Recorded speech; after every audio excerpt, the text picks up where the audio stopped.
Good afternoon. So it is kale day.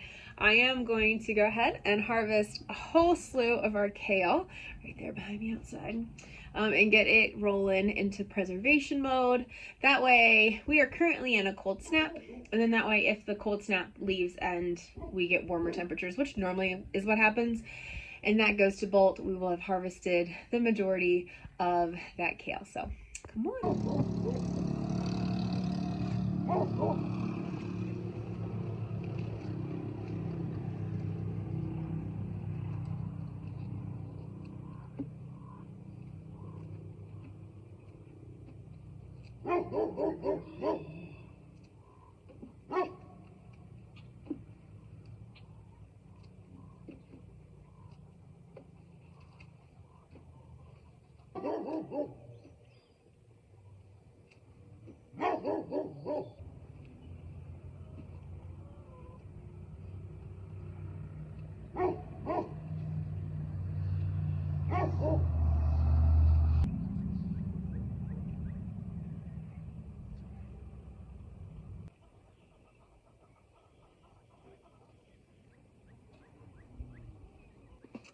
Alright, it's a pretty good haul. Are you eating kale? Yes. What's it taste like? Onions.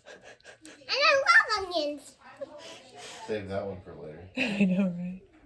You love onions, huh? I'm doing something that like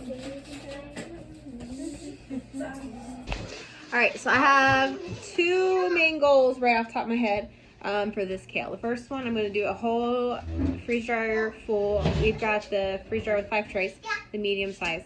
So I'm going to do a full freeze dryer of kale, and then eventually, once that's dried out, I'm actually going to puree that up and use it to go inside of smoothies. Generally, Sunday mornings we do smoothies, and so that'll add some greens to our smoothies. The second thing I'm going to do with what kale I have left is I'm going to cut it into strips. I'm going to flash freeze it, and then put it into a container, and that way I can pull handfuls out for scrambled eggs on a daily use as I need them. So first thing I'm going to do is I'm going to wash these all off and then start shredding them for the freeze dryer trays.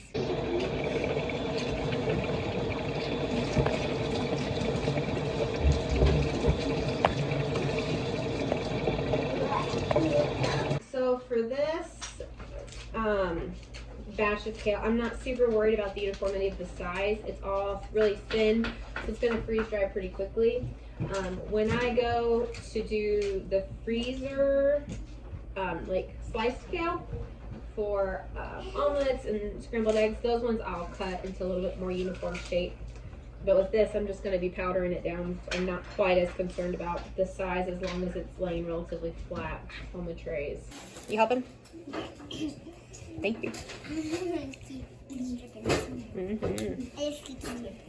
Yep, good job. Load it up. And I do not eat it this time. This last time, when I was doing beans, I usually ate them. Yeah, you like to help eat them things, don't you? Mm-hmm. So we'll fill the tray up really full. We'll kind of push it down so it doesn't touch each other's trays in the freeze dryer. And we'll fill them up really, really good. You're going to pull it off and put it on the tray. Can I have a lot of this, aren't you? Are you trying to fill them up? Yeah. Okay, so let's get these big stems out. You could use them, but we're not gonna. Okay, you did. Can you pull all those little leaves off for me? Good job. All right. Oh my goodness. Hold up. Hold up. Hold up. That leaf is. Hold it here. No, let go. Hang on. Hang on. Hang on. That leaf. Hold on. Let go. Let go. Hold still. Let me show you. That leaf's as big. Put your hands down. Hands down. Put your hands down. Hey, touch your belly. That leaf is as big as your head. Ah! All right. So we have 5. All right. So we have 5 trays of kale. And these are going to be going in the freeze dryer as soon as it finishes cooling off.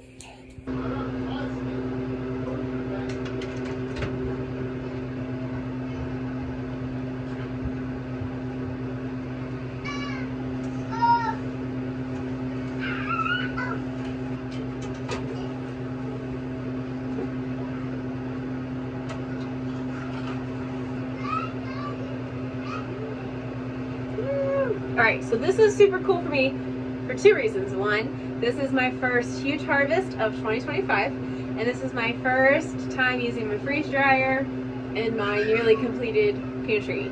So, 2 wins for me today. I'm very, very excited. Also, random little thing, if you don't work with kale very often, one of the reasons I'm very excited about harvesting the kale right now is it is very chilly outside, and kale actually gets sweet when it's cold. So it has still got like that kale-y flavor, but it's not a bitter kale right now. It's actually like a pleasant kale to be eaten raw right now. So that's another reason I'm excited to be harvesting and processing it right now, is to hopefully it'll preserve some more of that sweetness instead of getting some of that like bitter early summer flavor in the kale. It has been a couple of days since I harvested this with you guys. Our life just got crazy and such. But I'm gonna peel all of these off the stems. Again, you could use these stems. I'm just gonna feed them to the chickens so they have some extra greens. But what I'm gonna do is I'm gonna pull all that off the stem. And then Chop it up to put in our omelet. I'm going to just do really thin ribbons like this.